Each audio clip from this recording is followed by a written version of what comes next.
Stock market में पैसा कमाना इतना भी आसान नहीं कि किसी ने आपको स्टॉक का नाम बताया, आपने पैसा इन्वेस्ट किया और प्रॉफिट्स आ गए।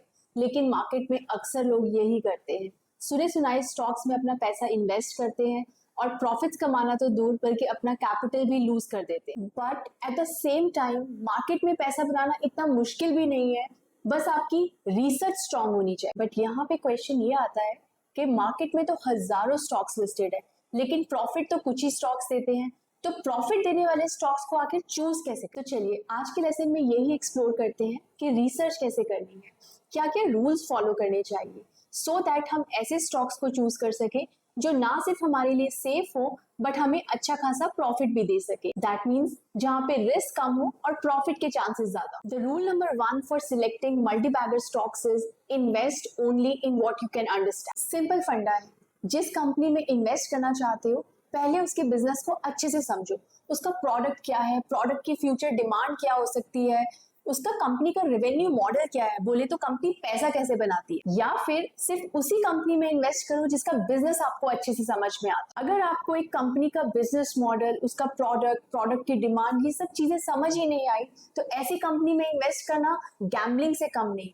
चल गया तो तीर वरना तुक्का। लेकिन अगर आपको उस कंपनी का बिजनेस अच्छे से समझ में आता है तो आप पूरी कन्विक्शन के साथ उस बिजनेस में पैसा डाल सकते हैं। इसीलिए सिर्फ उसी कंपनी में इन्वेस्ट कीजिए जिसका बिजनेस आपको अच्छे से समझ में आता हो। Rule number 2 to identify good stocks that can turn profitable for you is to pick companies with quality management. एक कंपनी का ड्राइवर कौन होता है? उसकी मैनेजमेंट।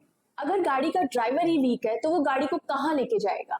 सिमिलरली अगर कंपनी की मैनेजमेंट वीक है तो वो कंपनी में ग्रोथ कैसे लेकर आए? इसीलिए प्रमोटर्स का ट्रैक रिकॉर्ड देखना बड़ा इंपॉर्टेंट है कि पास्ट में उन्होंने कंपनी को किस तरह ग्रो किया है, आज कंपनी को लेकर उनका विजन क्या है, क्या वो कंपनी की ग्रोथ में जेन्युइनली इंटरेस्टेड है भी, उस ग्रोथ को अचीव करने के लिए उन्होंने क्या स्ट्रैटेजीज बनाई है, मैनेजमेंट पे कोई लिटिगेशन तो नहीं चल रहा, and last but not the least investors के साथ मैनेजमेंट कितनी ट्रांसपेरेंसी फॉलो कर। जिस कंपनी की मैनेजमेंट स्ट्रॉन्ग एंड क्लीन है उस कंपनी का फ्यूचर भी बहुत स्ट्रॉन्ग होता है। In other words only a strong management can lay the foundation for long term wealth generation for its investors. लेकिन याद रखिए strong management with a growth vision is just one aspect out of many factors that lead to growth in a company. You must look at other factors also which we are going to discuss further in this video. Rule number 3 for good stock selection is always check the financials of the company because numbers don't lie. सिर्फ management की growth story मत सुनो, उसके vision पे blindly trust मत करो,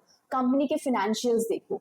अगर management की ग्रोथ स्टोरी और विजन रियल है तो वो सब कुछ कंपनी के फाइनेंशियल्स में रिफ्लेक्ट होना चाहिए। कंपनी का रेवेन्यू ग्रो कर रहा है या नहीं, प्रॉफिट मार्जिन इंक्रीज हो रहे हैं या स्क्वीज हो रहे हैं, कंपनी पे डेट कितना है, उस डेट को कंपनी वाइजली यूटिलाइज कर रही है या नहीं, कंपनी का इंटरेस्ट कवरेज रेशियो कैसा है, आरओसी आरओई नंबर्स हेल्दी है या नहीं। बिना फाइनेंशियल्स चेक किए इन्वेस्ट करना मतलब आंख बंद करके गाड़ी चलाना, और ऐसी ड्राइविंग स्टॉक मार्केट में बहुत डेंजरस है। तो इसीलिए बिना फाइनेंशियल्स चेक किए कभी इन्वेस्ट मत कीजिए। Rule number 4 for picking stocks that can give good profits is to check the valuation of the company. Companies को हम 3 बकेट्स में रख सकते हैं, overvalued, undervalued and fair value. एक कंपनी का बिजनेस कितना ही अच्छा क्यों ना हो, उसकी मैनेजमेंट कितनी स्ट्रॉन्ग क्यों ना हो, लेकिन अगर आपने उसको गलत प्राइस पे खरीद लिया यानी कि ओवर प्राइस वैल्यूएशन पे खरीद लिया तो आपको लॉस होना पक्का है, क्योंकि ओवर प्राइस शेयर को करेक्ट होना ही है। तो हमें ऐसी कंपनी सिलेक्ट करना आना चाहिए जो कि या तो अंडर वैल्यूड हो, नहीं तो एटलीस्ट फेयर वैल्यूड तो हो ही। कंपनी वैल्यूएशंस को चेक करने के लिए कुछ पैरामीटर्स है, P of the company, price to book value and peer to peer comparison. इनके अलावा और भी काफी सारे फैक्टर्स हैं जो मैं एक स्टॉक में इन्वेस्ट करने से पहले अच्छे से स्टडी करती हूँ, बट एक सेशन में सब कुछ सिखाना तो पॉसिबल नहीं है।